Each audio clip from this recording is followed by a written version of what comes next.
के पाक्दैछ आज हाम्रोमा? ढिँडो। के को ढिँडो हो? कोदाको। पकाउन आउँछ कि आउँदैन? मलाई त आउन्न, हजुरलाई चाहिँ आउँछ। दाबिलो छैन, यस्तो पनिउले चलाइया छ है। तामाको भुजुङको छैन, सिलौटको भाँडा पकाइया छ। खान मन लगाएपछि के गर्ने होइन?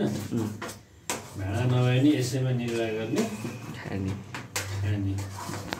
एकदमै हाइजेनिक हो, स्वस्थ, स्वास्थ्यलाई राम्रो, इनर्जेटिक होइन। यस्तो गर्नेलाई के भन्छ थाहा छ? यस्तो गरेर थाहा छ?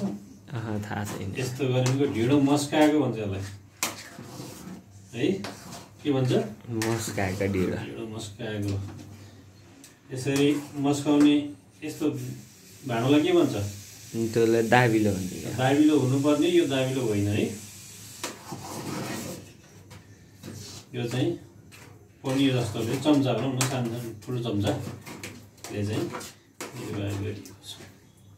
अनि यसरी चाहिँ ढिँडो पकाउने तामाको भाँडो हुन्छ यस्तै, त्यसलाई के भन्छ थाहा छ? भुजुङ्गो। तामाको भुजुङ्गो भन्छ।